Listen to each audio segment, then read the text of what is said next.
by working four 12s is better in sequences.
All right, guys, how's everybody doing? Doing great. Good, good. So, all right, I'm excited about today's session because what I think is so important is to do a lot of case studies, right? Case studies are going to be super important, super huge, because what this does is it allows us to learn from other things that happen, right? That's going to be the best way to learn. So it's going to be pretty fun. I think it's going to be pretty entertaining for you guys. So let me kind of first start off by this. While we go through this case study, I want to make sure that we're also learning different things along the way while we're doing this, right? So I'm going to stop. I'm going to talk about different parts in the contract that are going to be important that I want to make sure that you guys don't miss, right? Because this is all about learning, right? It's going to be a pretty entertaining story, I promise you guys, but it's also just about learning and figuring out what can we do to make sure we avoid any kind of mistakes. What can we do to make sure we don't avoid that.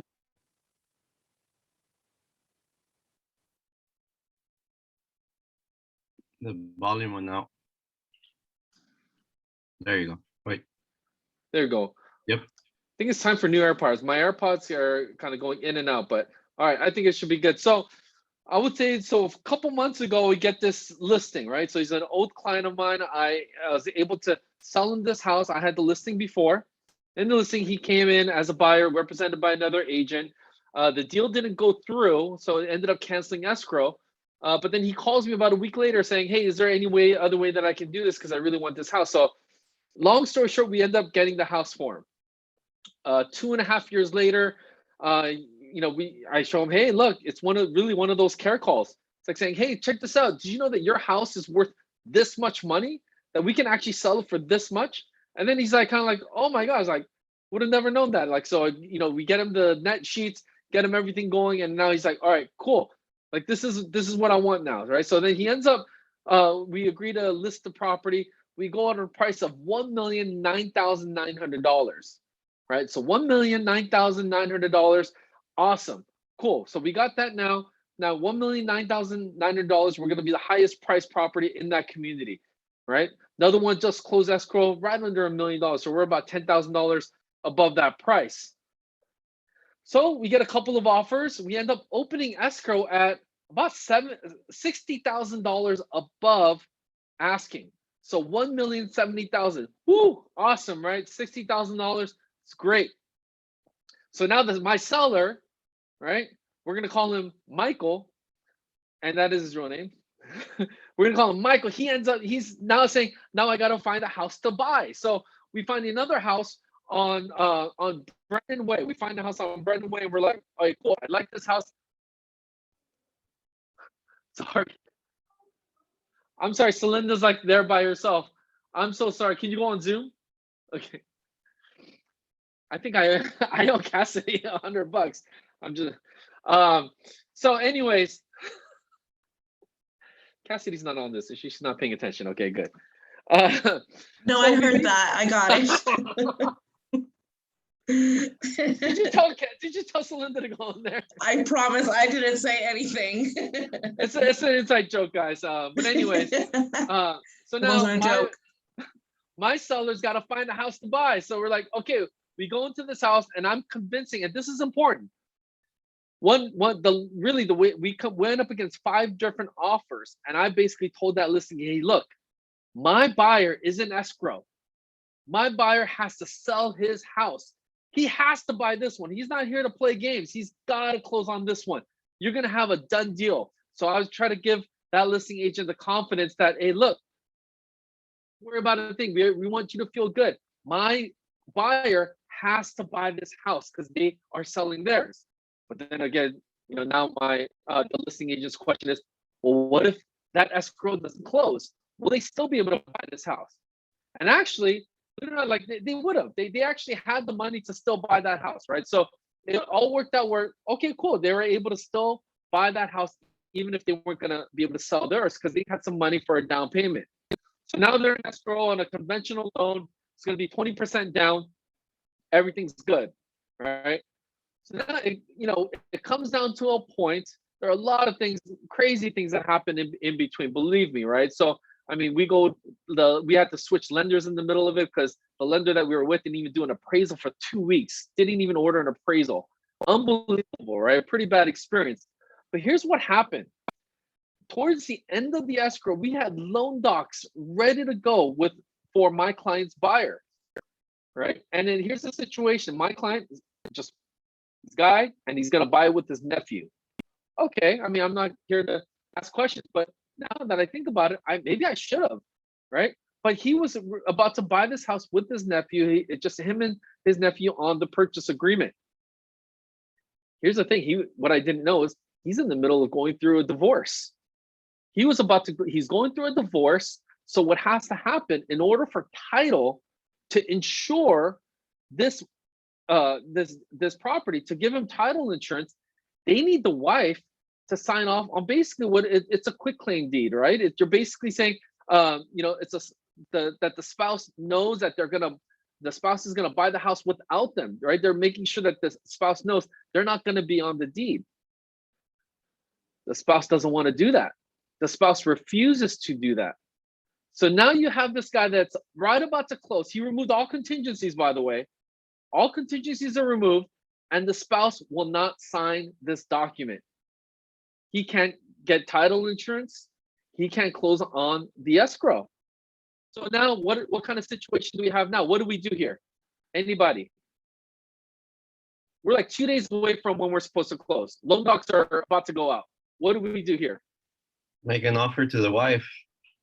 Yeah, make an offer to the wife, right? That will be the first step, right? So I'm like, all right. And I've actually been in a similar situation like this before. What's it gonna take for the wife to sign it? Because without that, there's no deal. He even said, I went as far as to even offer her to put her name on the title. I will give you 50% of this. I do not want to lose my deposit. She said no. Nothing he could do about it. She said no. So now he's in a position where he said, okay, plan B. How about if we do this entire loan under my nephew's name? And they had to do a stated income loan. So they asked for us for a 3-week extension. Can we do a 3-week extension? We've got to do this loan all over again now under my nephew's name. He may not have the income to qualify, so we're going to have to do a stated income loan. So then what does my seller say? Well, my seller said, well, then pay up. What are you going to pay to do for me to give you an extension? So, we're talking about per diems or, my client just, what my client said? My client says, I want $30,000. I'm sorry, go ahead. I was saying you're breaking up again. Sorry, can you guys hear me? I'm going to switch microphones too, by the way, right now, because I've been having trouble with my AirPods. I think I might have dropped it the other day. Yeah, it's breaking up a lot right here. All right, how's this? Yeah, much better. Is that better now, guys? Yeah. All right, cool. I'm on a new microphone now. So, okay, so now my seller says, I want $30,000 to extend escrow for 3 weeks, $10,000 a week. I mean, pretty crazy, right? Almost like, borderline like greedy. Actually, not even borderline. It's just, that's pretty greedy. A little unnecessary, but what can I do? All right. I'm the agent here. I tell the buyer, hey, he wants $30,000. That buyer actually agrees. So we're like, oh my God, like, all right, we're in agreement. $30,000, we'll extend it for an extra 3 weeks. All right. So we draft the extension of time addendum. We send it out to the buyer, and the buyer has a change of heart. Next morning says, I can't do it. That's just too much money. Right. By the way, his deposit is $30,000. So he's basically saying, I'm going to give up my deposit. He says, no, I can't do that. Offers $15,000. My seller says, no, I'm not going to do it. And now he's saying, let's just close on everything. And I'm like, you can't just close on everything, because now here's what happened. Rewind about a week earlier. It was time for him to remove contingencies on his property that he was buying. He's selling his property to this buyer. This buyer removed all contingencies. Now he has to remove contingencies on the house that he's buying. And he said his loan wasn't even completed. And he's like, oh my goodness. And this guy didn't even close yet, but he just removed all contingencies. He says, Richard, what do I do? Is it our job to tell them that it's okay to remove contingencies? No. No way, Jose, right? No way. So what we do is I can tell them, hey, look, if you remove contingencies, this is what that means. If you don't remove contingencies, this is what that means, right? And I even gave the letter, right, going against the advice of the broker. right? So I even sent him that letter. I said, look, you can remove contingencies, but this is what that means. He didn't want the escrow to cancel. He was worried that his seller would cancel his escrow. And he thought, well, I guess I'm pretty safe because my buyer removed their contingencies. I can always go after their deposit, I guess. So he removed contingencies. So now he's all in on that house, even though this house is not completely done. So that was a week prior to that. But now look at what happened. So of course, my client's going a little crazy, right? He's like, oh my goodness, what do I do? So I sent our buyer, we need to cancel this escrow immediately. We need to, there's nothing there. We just need to cancel it. So what's our first step when we cancel, when the buyer's not performing and they're not canceling escrow? What do we need to send them? The 2-day notice. NBP. So now here's the difference, right? So that's a notice a buyer to perform, right? Gives you 2 days. In this situation, we want to send them a demand to close escrow, right? And the demand to close escrow is going to work a little bit differently. It's not going to be where we're just giving them a 2-day notice to do it. The demand to close escrow, we can have a demand to close escrow sent out no later or no earlier than 3 days prior to the actual close of escrow. So let's say if it closes, the close of escrow date is on Friday, you can't send it out any sooner than Tuesday, I guess, right? 3 days prior to the close of escrow. But that demand to close escrow, you can send it out right away, and they have to. That's not even like a notice, right? That's a demand to close escrow. So if you want them to close right on the day of closing escrow, you got to send it up by Tuesday.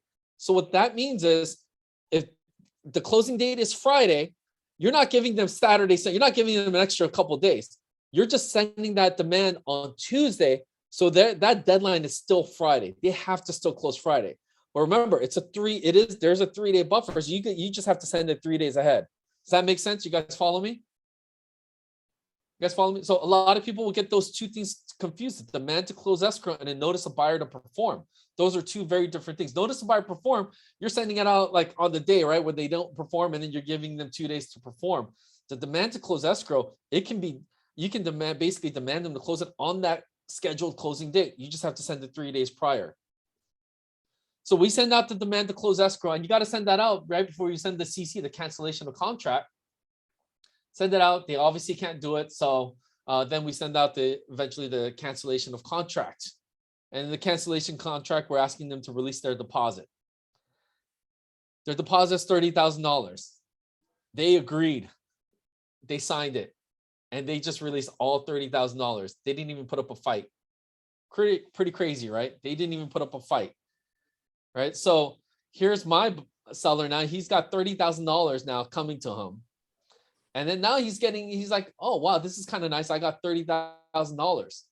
And now he goes to the house that he's buying, and he says, okay, look, I can't sell my house because my buyer breached on their agreement, right? So I need to switch this to a stated income loan where I'm going to just do a stated income. I just need an extra 3 weeks, right? That seller says, no, I'm not going to give you an extension. Oh, actually, I left out one part. For a stated income loan, it was going to cost my client more money. It was going to cost them about $30,000 more. The house that we were in escrow for, $1.54 million. So because it was going to cost him about $30,000 to a stated income loan, he says, Richard, can you ask that seller if we can reduce the price to $1.5 million, reduce it by $40,000, gives them a little bit of a cushion. If you're the seller, what are you going to say? You're going to say, no way. So seller refuses to bring that down to 1.5 million. He's like, nope, I'm not going to do it. They won't give us an extension. They actually send us a demand to close escrow. So now we get the demand to close escrow, and we're like, oh my goodness, like, what do we do? So now we're just like, okay, send us a cancellation. We'll send us the cancellation, and now our plan is, okay, now we need to negotiate somehow getting some of that deposit back. And he feels pretty good about it because he got $30,000 from this side. Now he's like, that deposit was $46,000. He's like, well, if I get like half of my deposit back, I'm still up, right? So I'm still okay. That's how he's thinking through all this, right? So he's like, Richard, can we just negotiate to get some of that deposit back? Interesting thing is that listing agent was trying so hard not to cancel this escrow, right? We're even saying, cancel it. Let's just cancel it. It's not going to work out. That listing agent was, and I give her some credit. She was really trying hard not to get this escrow canceled, right? And now here's another twist.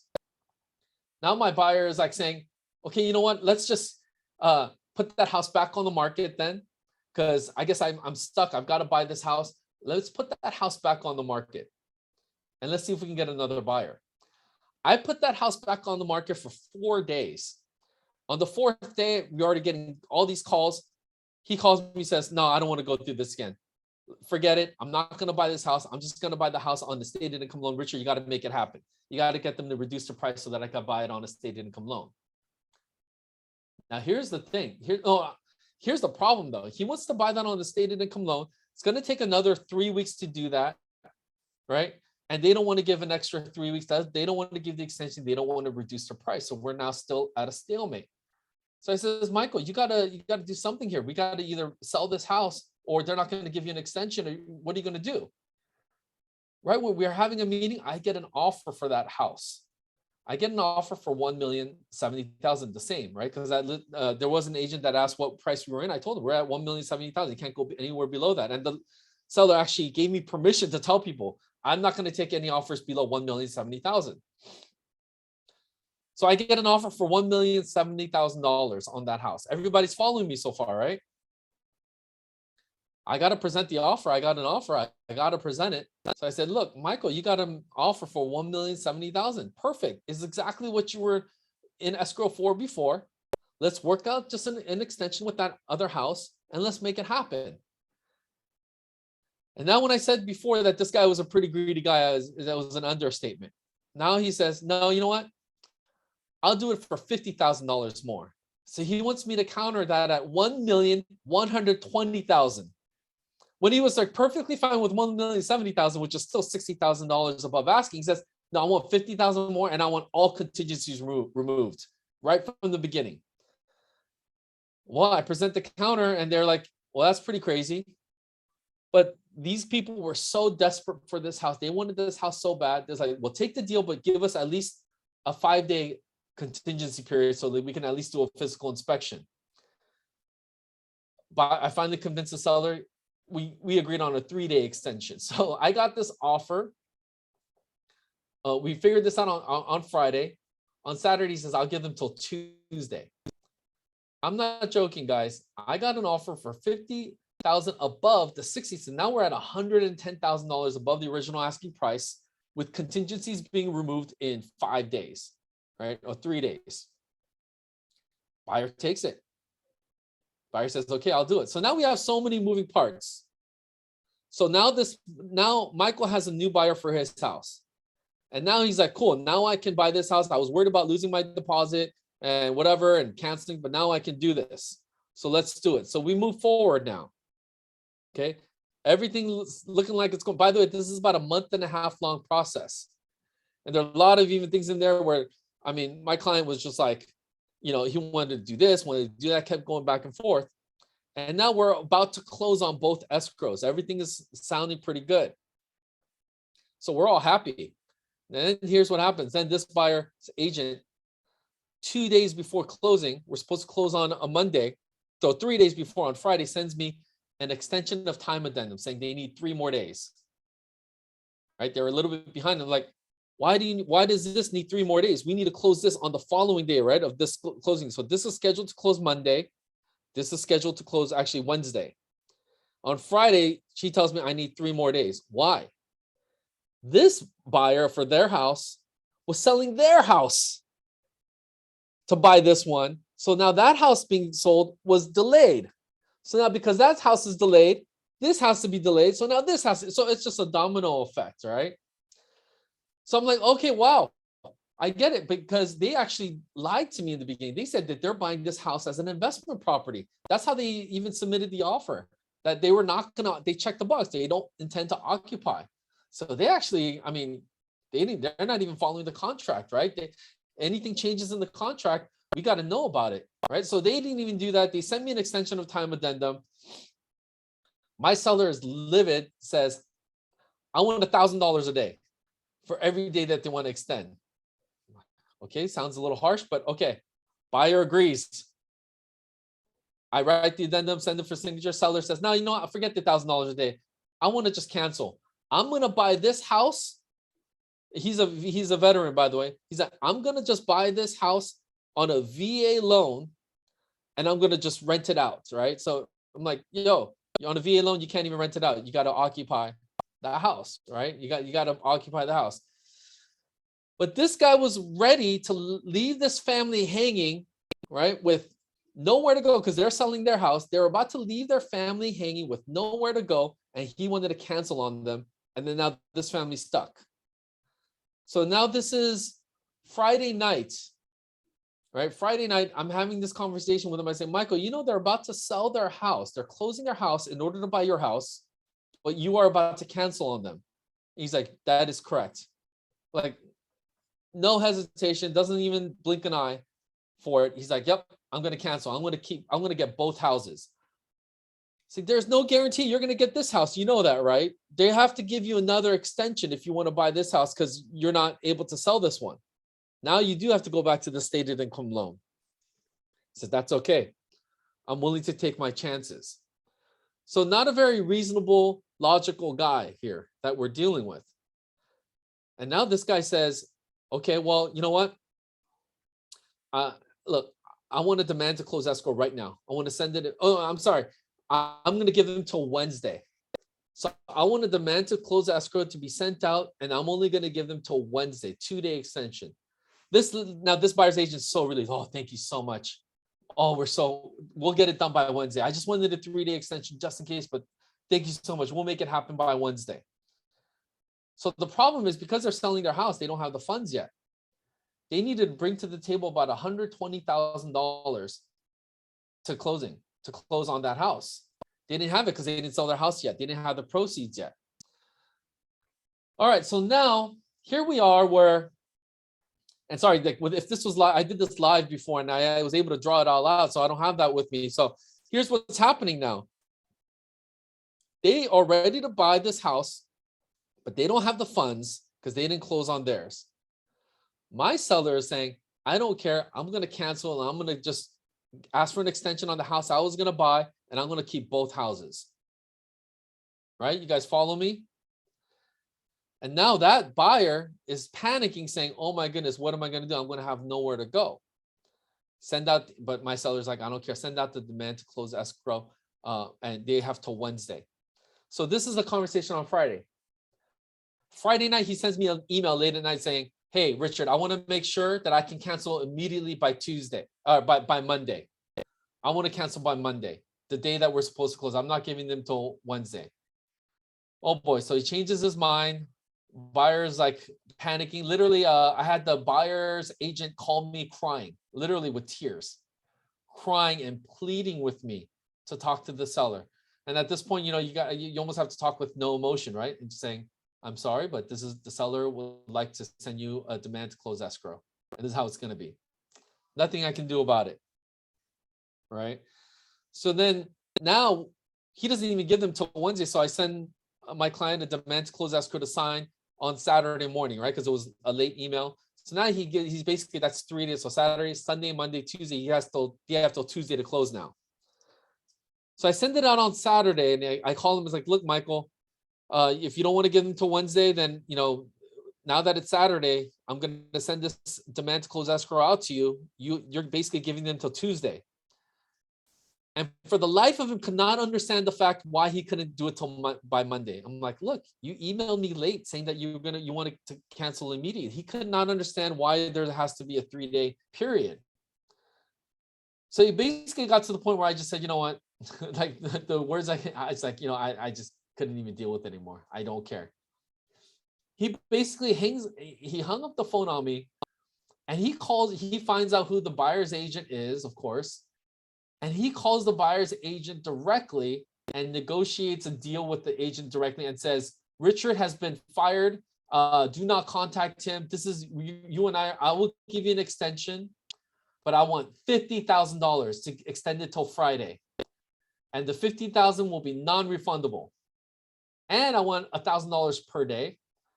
And if you don't close by Friday, we cancel the escrow, so you lose all the money and you don't get the house.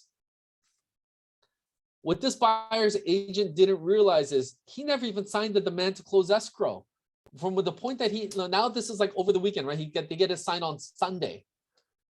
So even then, the Sunday, even if you were to sign this demand to close escrow that I sent them, that gives 3 days, Monday, Tuesday, Wednesday. That gives till Wednesday, which was the original plan, right?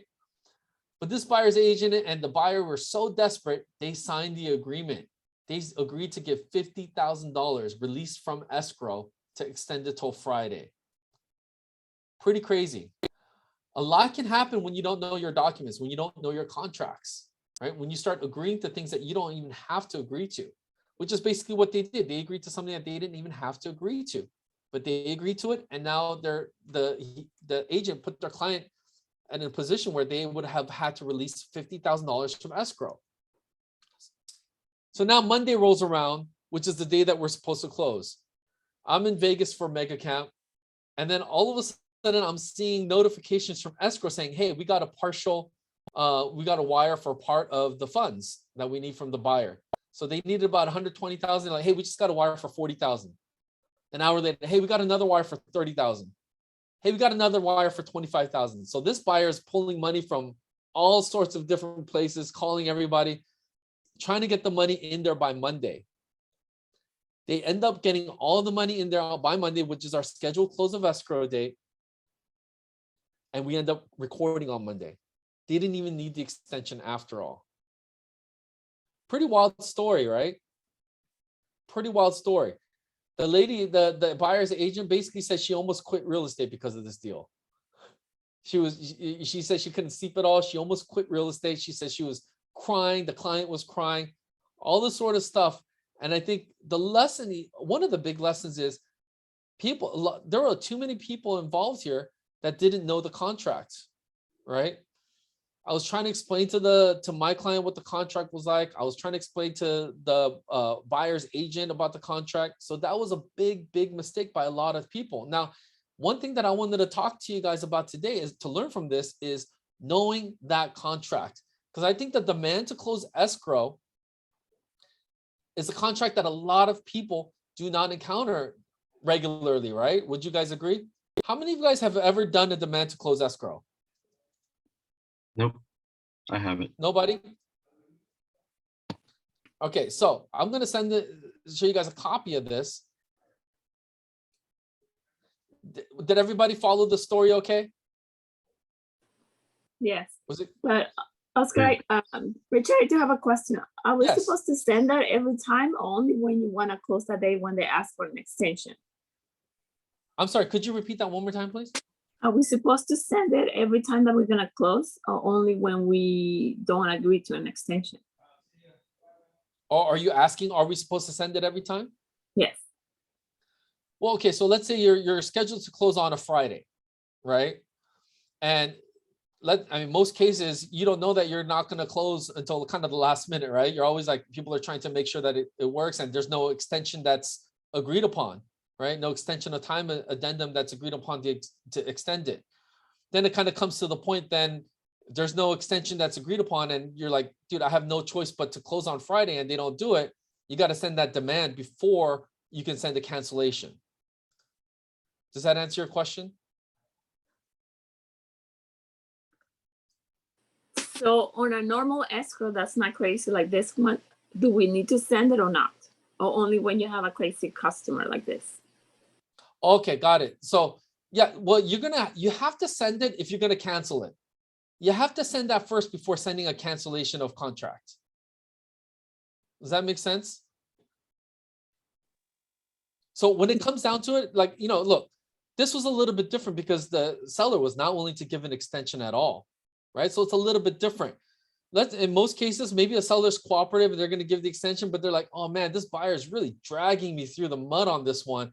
It looks like they're not even going to close. You know what? We need to send a cancellation then. But before we do that, we got to send the demand first, right? We're going to send them a demand to cancel escrow first and then a cancellation of contract.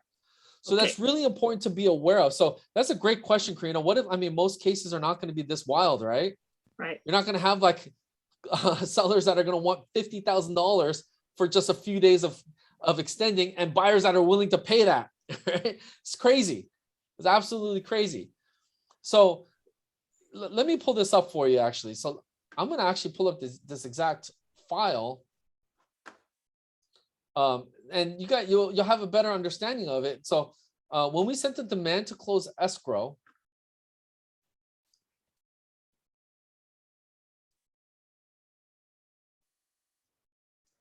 go.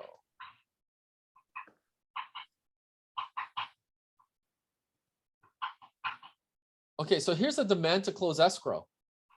Seller hereby demands that buyer close escrow on the property within 3 days after receipt of this demand to close escrow, but no earlier than the agreed upon close of escrow date. So if escrow closing date is, let's say, is October 31st, right? You cannot send this more than you can't send it like October 20th, right? It's got to be no earlier than the agreed upon close of escrow date, but you're giving it within 3 days. You have to, right, after receipt of this, right? Or you can put an actual date here, right? So you can actually, so let's say it already went past the close of escrow date, then you can just put a date there too. So within blank, or I'm sorry, a number of days. So you can give them 7 days if you want. Does that make sense? And then here you can just put a date there. So if it's going to close, so what we did was it was supposed to close on a Monday. So if this seller wanted it to be able to send a demand to close escrow right on Monday, right, then we need to send this out by Friday, right? Right? Does that make sense? Yes. Yeah. So they can send it out within 3 days. They have to close escrow, which could be still be 3 days. It could be Friday. They just can't send it any earlier than the agreed, or they can't demand to close any earlier than the actual close. So you can't say, you can't send it out Thursday and have it close on, ask them to close it on Sunday or Saturday, right? The earliest that they can still close it, that you can ask them to close it, will be that actual still date, right? Okay. And then after this, then you send the cancellation to close the contract. Now, here's the mistake that I see most people make is they think that, oh, wow, they didn't close it on this date. We're going to send the cancellation of contract then right away. This is a big step, and you can't get this confused with the notice of buyer to perform. Those are two different things, right? Notice of buyer perform. If you look on the notice of buyer perform, I don't even think there's a demand to close escrow on that one, right? So if you go to notice of buyer to perform,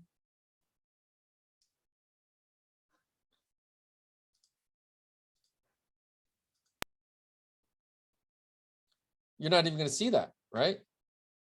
There's no contractual action that has to do with closing escrow, just removing contingencies, right? We're needing disclosures return, increased deposit, all that sort of stuff, but nothing that has to do with that. With actually closing the contract, closing the escrow. So those are two different things. And I'll tell you, I see a lot of seasoned agents that have been in the business for a long time that do not know about the demand to close escrow. So I strongly recommend that. Okay. Here's another story for you guys. So I'll give everybody names. Okay. So here's an escrow. So buyer, his name is Richard, right? Finds a property and he's like, oh, wow, we really like this property. We're going to put an offer on it. And we put an offer for, $890. $890, great. Or it's listed for $890. I'm sorry. It's and put an offer for $890. Seller accepts it, right? Seller is Johnny. So Johnny accepts the offer. About a week later, he gets a backup offer for the same exact price, right? $890. So he's like, okay, cool. If Richard doesn't work out, I have a backup offer for $890. So then we go through the escrow process though. I mean, nothing much going on here, but an appraisal comes out at $30,000 less at $860. So now Richard's like, hey, what are we going to do? So Richard's agent says to Johnny's agent, hey, it's $30,000 below. We can either reduce it by 30,000 or let's meet somewhere in the middle. We all agree, hey, look, let's just meet in the middle. $15,000, right, halfway. They say, oh, okay, we'll throw in some of the commission in there as well. So they kind of meet in the middle. They reduce the price, and the price ends up being about like $870 instead of the $890. So now Richard's cool. Richard's like, oh yeah, cool. Well, I guess the appraisal kind of helped me. I got a reduced price, $20,000 below what I thought I was going to pay. Right? Seller's not happy because seller's like, oh man, well, at least it's better. Maybe it's better than, better than nothing. So by the way, I apologize. They got a backup offer after the appraisals. So after the appraisal's done, 470, then they get a backup offer, 870 backup offer for 890, the original price. So now the seller's thinking, dang it, why did I negotiate to give Richard a lower price just to help him out with the appraisal when I could have just sold it? I could have canceled that and sold it to this backup offer. So he tells his agent, I don't want to lose this backup offer. Can we just accept it? So they work out a deal and they accept it and they open escrow. They open escrow on the second one. So now they have 2 escrows open. Can we do that? No. I wouldn't. So I didn't know that you could, right? But apparently you can. But the terms of that second escrow was they opened escrow, they accepted all the terms, and it's basically like a backup offer. They said upon cancellation of this first one, right? So now they accept that offer. It's basically a backup offer upon cancellation of the first one. So now we're there at a lower price. Richard is now waiting for his tax returns, right? Waiting for the tax transcripts to come through to the underwriters.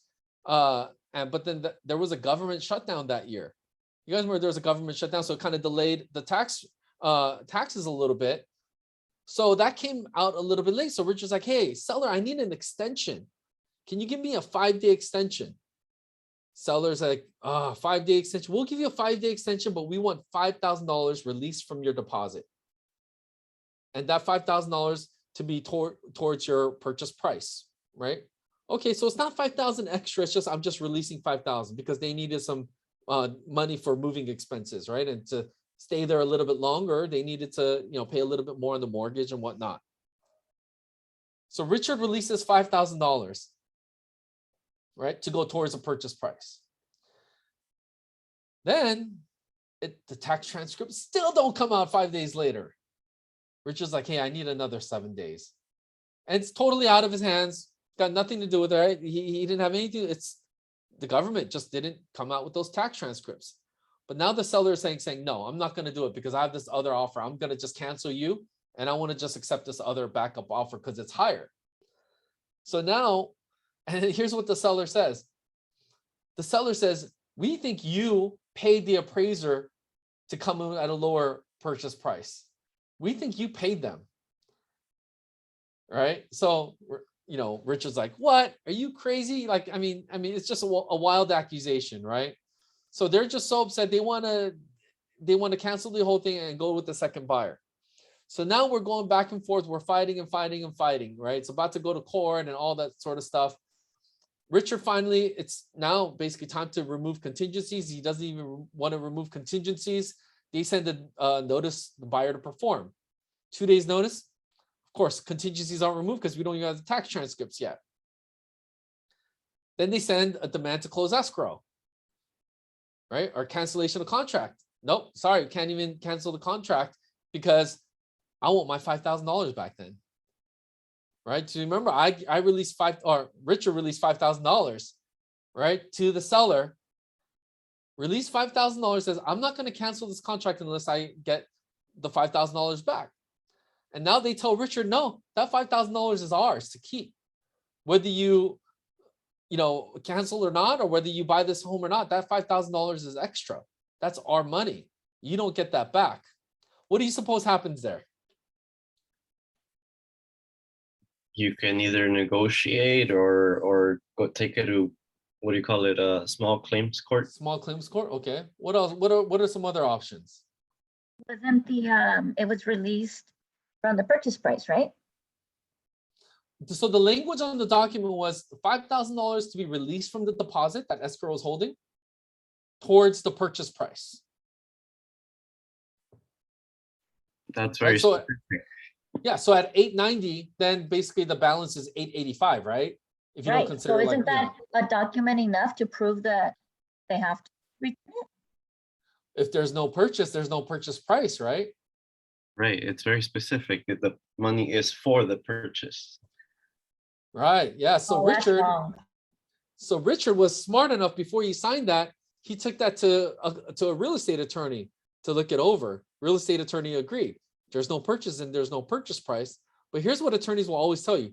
But a judge may interpret it differently, right? You just never know, right? So an attorney will never tell you, hey, this is a slam dunk. It's like, hey, but a judge might look at it differently, right? That's how they all are. So now, here we are. Richard's like thinking, what do I do? Because I still want to buy this house. But then he finds another house. So he's like, screw it. I don't want this house anymore. Just give me my $5,000, right? So, it turned out to be this big drama. But then Richard finds another house. So he's happy with that, but he wants his $5,000 back. And so they refuse to give the $5,000 back. So what happens? It goes to small claims court. How did the judge order come out with the judgment? What do you think the judge said? Return the 5,000. Return No the 5,000. No purchase, and there's nothing used towards the purchase price. That was the language. Mhm. And on the addendum too, nowhere did it say this is non-refundable, right? So I mean, it was sloppy to say the least, or they just misinformed their client, right? Into thinking that she could keep that money when definitely she wasn't able to keep that money. So now here we are with the $5,000. The judgment is awarded towards Richard. If you guys can't tell, Richard is me. So this happened to me when I was buying my house. I get the $5,000. Actually, they even sent me a check in the mail. I couldn't believe that I actually got paid. So just because you win small claims court doesn't mean you always get paid, right? So you get the money. I got the money, but now they won't sign to release the rest of the deposit. So remember, guys, to get any part of a deposit, there needs to be mutual signatures. Now, here's the biggest myth that I see a lot of agents do. They think, hey, if I removed all contingencies, right? If a buyer removes all contingencies and doesn't end up, closing escrow, what happens to the deposit? Anybody? Escrow holds it. And does what with it? They hold it until it gets a release of deposit signed by both parties. Both parties, right? Both parties. I've talked to agents that have been in the business for years, and they think, hey, if you removed all contingencies, you're going to lose your deposit if you don't sell this. You're going to lose it.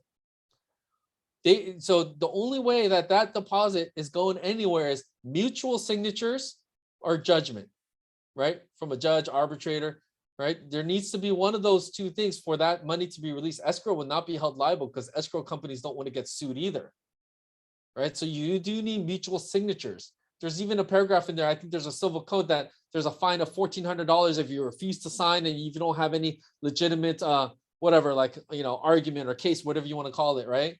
Or dispute. So that money has to be, the sellers were refusing to sign it now, right? So I'm like, I actually had more money left in I think I had about $9,000 still left in escrow that they weren't releasing to me. So I'm like, okay, so what do we have to do? How do I get the money back? Do I go through small claims court again?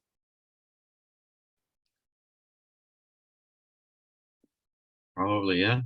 Is that what you did? I did not have to do that, luckily.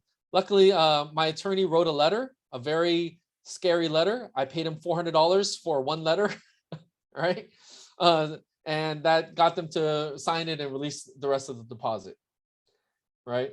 So at least that part, it worked out. So, I mean, the reason why I love doing these case studies, it's so important to hear these things because it's so crucial to know the contract, know the document, got to know how to protect not just yourself, but your clients, right? My mentor would always tell me, you have two jobs in real estate, close deals and don't get sued, right? Close deals and do not get sued. I've gotten sued over the dumbest, I did get sued once and it was completely not my fault. It really wasn't because they dropped the case. And I think on the deal, I made about $3,700, but I ended up paying about $10,000 because that's how high my E&O deductible was at the time. By the way, if you guys think your E&O deductible is too high, in the commercial world, it's much, much higher, guys. my deductible is 10 grand. Hey, what's really nice, Richard, those attorney letters work really well.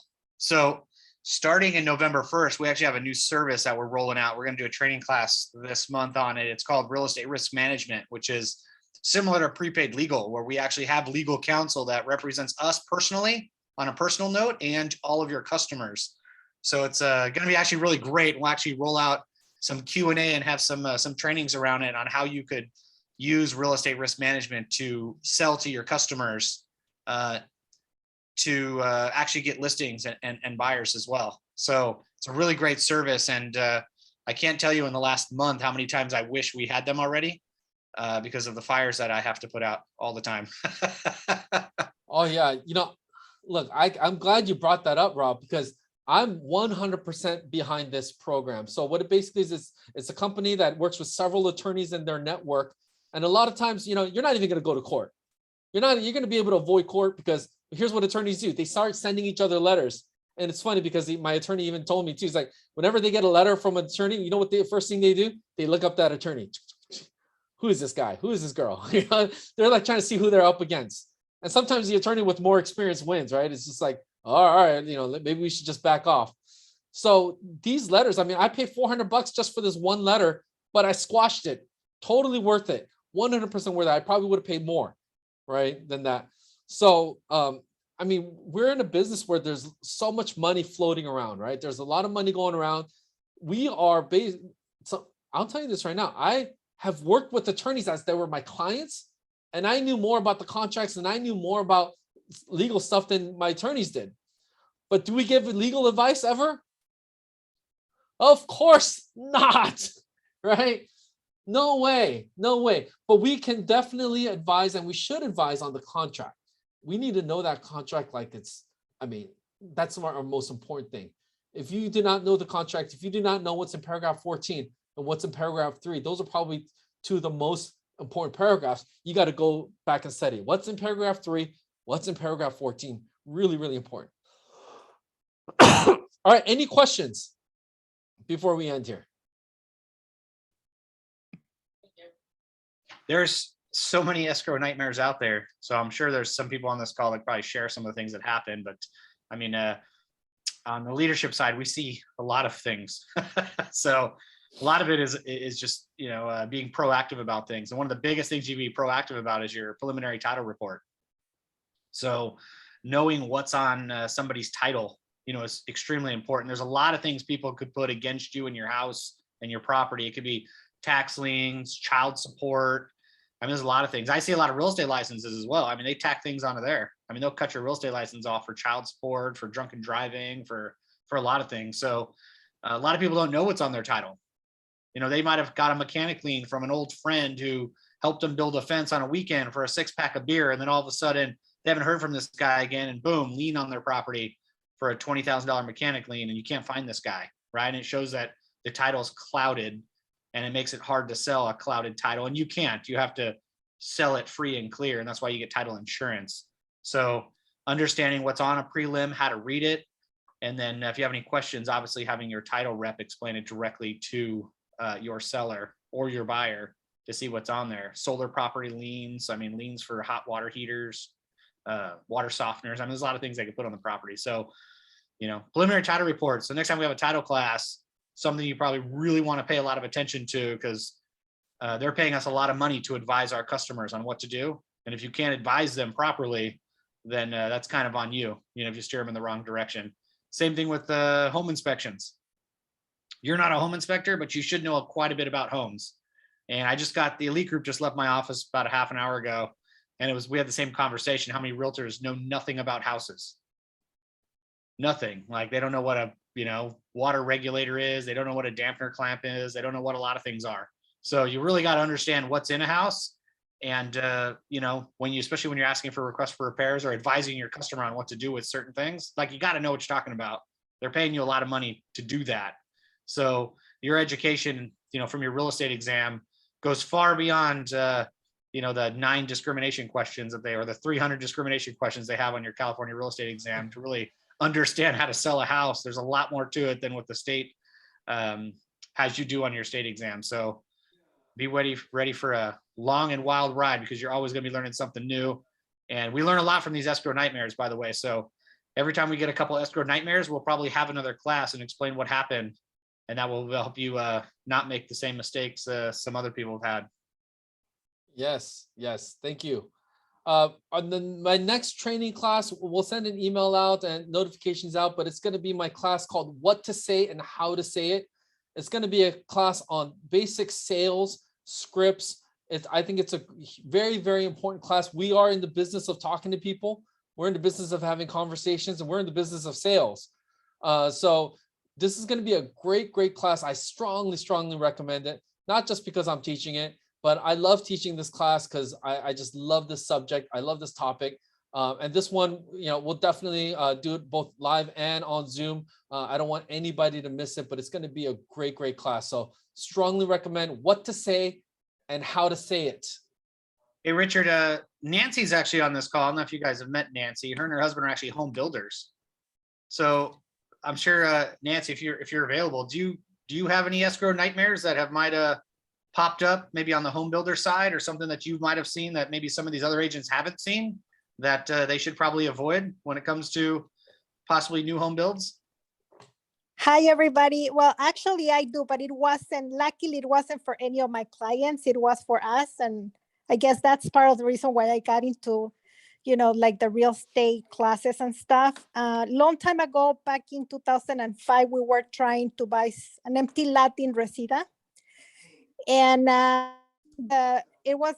we wanted to build like an apartment building there. So the agent that was representing us told that the owner next to the lot wanted to sell as well. So she went and talked to the lady, and it was an in-house deal.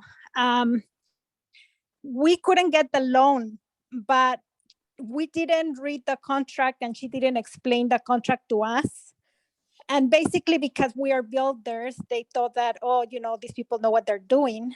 And she put down that we were supposed to get, I guess the loan was supposed to be for a 75% or whatever was available. I think that's what she wrote down. We signed. We didn't ask any questions. I trusted this lady, and we signed. We couldn't get the loans. But because we didn't have any, we didn't wrote down what was the max that we were willing to write for the, to get the percentage that we were willing, the interest rate that we were willing to pay. They thought that, whatever we get. So it wasn't in-house because the agent was connected to the mortgage company. Last minute, they sent an extension to close, and we signed. We didn't ask any questions. We signed. The mortgage company was able to get a very, very high loan. I think it was like 13% because it was kind of like a, investor's loan. And we took it to the attorney because we got into a big mess. I don't remember the details a lot, but anyway, the attorney said, like, if you get this loan, you're going to go bankrupt. That you cannot afford it. It was like a $1 million combined for both properties. And he told me this was an in-house job. It was like the agent, the mortgage. I mean, everybody was on the same page. So he was like, you're fighting a lot of parties, that are against you. So they sent that demand to close, or one of these, he mentioned it before, Richard mentioned it before, demand to close. And we didn't sign it. They didn't release the deposit. It was like a $90,000 deposit. We ended up going to court. We had a very high chance of losing. But during the time that we were fighting with these two owners that didn't want to release the deposit, they saw the properties and they didn't even let us know. So one day, my husband, like maybe, I don't know, 3-4 days before the court day, we were driving through that area and we saw that the sale signs were not there anymore. I called the attorney and he said they sold those properties for over 1.2 million. So it was like this was for 200,000 more than we were supposed to pay. So when we went to court, we won that deposit back because they already sold the property and they were just being stubborn. They didn't want to release the money. but yeah, that's the reason. That was my nightmare story, and that was a like kind of like a personal nightmare that happened to me. So after that, I do not trust anybody. I read the contracts, and if I don't understand it, I will pay an attorney and I will have him read it, because it's just people think that during construction you know everything about contracts, and that's not true. And also because we trusted the agent and we thought that she knew what she was doing. And the irony of it all is that the attorney told me, had you not signed the extension, you will have gotten your deposit right away. You signed the extension, you gave the mortgage company more time to look for whatever trash loan they wanted to throw at you, which they did, and that gave the owners the reason to fight for your deposit, to keep your deposit. So I don't, that's my nightmare story for you guys. Gotcha. Wow, there's a lot to that. Obviously one of them, they really can't hold your deposit because there's not out any damages.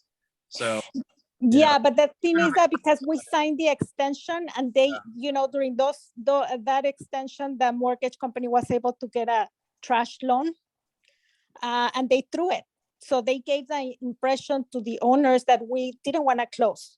But there were two big mistakes made on this thing. One was the fact that we didn't read, we didn't put a limit on the interest rate, right? So we should have put a limit, like we have to get this kind of interest rate if we're going to buy. She didn't. She said like whatever, like she had a box that said that, 8% or whatever. She didn't put a limit on our interest that we were willing to pay. And then the fact that we ended up signing the extension, that really messed us up, because that gave them time to find whatever loan they wanted to throw. And that gave the reason to the owners to fight or to try to hold my deposit. We got lucky because they sold. During all this fighting period, maybe they didn't think that we were going to look closer. But we were, just driving by, and we saw that it wasn't for sale anymore. The attorney looked at it and he said, they sold already. They're holding your deposit, but they have no losses. So, that would have been a very huge issue for us, because it was like $90,000 that they were holding.